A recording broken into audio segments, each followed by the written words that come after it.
देखिए, सम्राट अशोक ने धर्म द्वारा पूरे विश्व में शांति और समरसता का संदेश दिया था।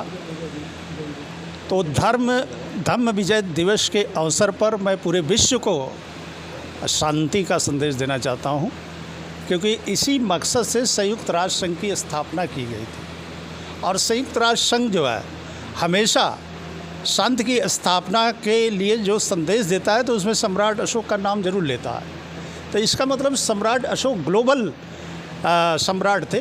उन्होंने विश्व शांति के लिए जो काम किया है, वही संदेश देने के लिए आज धम्म विजय दिवस मनाया जा रहा है। क्योंकि आज पूरी दुनिया में परमाणु युद्ध का, हाइड्रोजन बम के खतरा मंडरा रहा है। ऐसे में सम्राट अशोक के दर्शन का, उनके नीतियों का, उनके सिद्धांतों का अब पूरे विश्व के लिए, पूरे मानव जाति के लिए निहायत ज़रूरी हो गया है। और इसी को ध्यान में रख कर के सम्राट अशोक का ये धम्म विजय दिवस मनाया जा रहा है।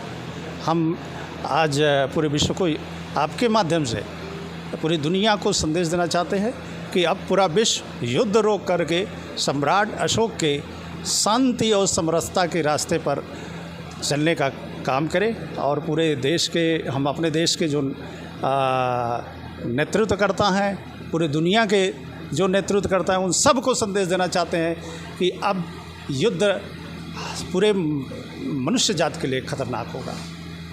प्रसार तो हम लोग 2500 साल से कर ही रहे हैं। और आज आप देख रहे हैं कि पूरे देश में अब बुद्ध का, सम्राट अशोक का नाम लिया जाने लगा है। प्रचार प्रसार तो चल ही रहा है। उसका एक नेटवर्क बना हुआ है और उस नेटवर्क के माध्यम से पूरे देश में प्रचार चल रहा है।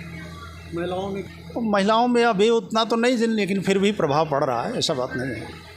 हाँ, जो प्रबुद्ध महिलाएं हैं, जो पढ़ी लिखी हैं, जो कार्यक्रमों में पार्टिसिपेट कर रही हैं, तो उनके ऊपर इसका गहरा प्रभाव पड़ रहा है।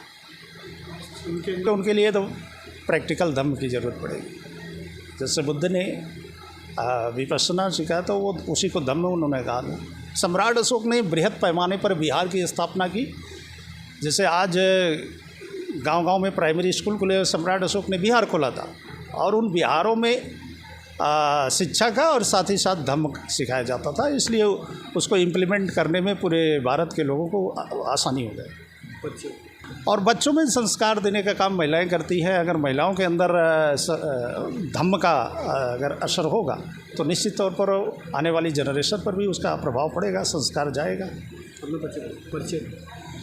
मैं संजय कुमार मौर्य, राष्ट्रीय प्रवक्ता प्रदर्शी अशोक मिशन भारत, और मैं इसमें लगभग 31 साल से इस संस्कृति पर काम कर रहा हूँ।